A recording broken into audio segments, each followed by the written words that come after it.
Yan na nga. Malamig dito ngayon, no? Kasi tingnan mo, fog.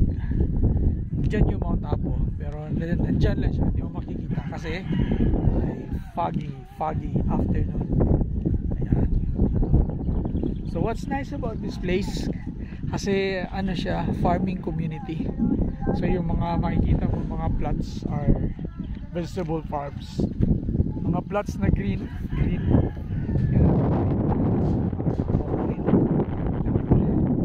So those are vegetable farms. Yung green na pagka may white something, repolyo. Itong yan, repolyo. So itong ganitong green ay carrots. Okay, so chill muna kami dito.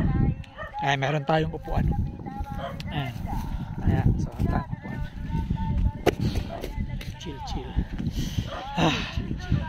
Chill. Ang lamig.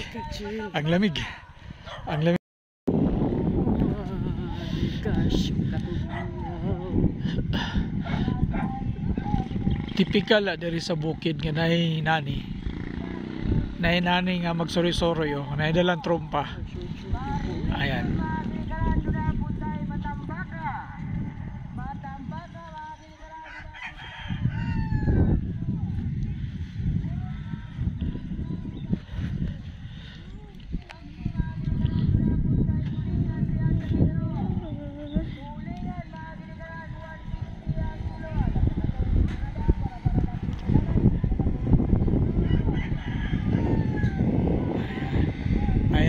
So yan yung isda natin, isda sa bukirin, isda.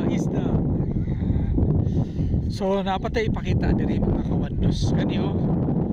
So kani siya, these are dryers for coffee. Ayan, dryers yan ng Bacofa, ng association ng mga nagmamay-ari ng mga farms dito. So may kapitbahay kami yan, kapitbahay. Yan, kapitbahay namin yan kasi kahit wala pa kaming bahay, no? Ayan, may kapitbahay kami. Nakapihan. Yan, kapihan. So I'm so surprised na namunga na ang aming kape. Anyways.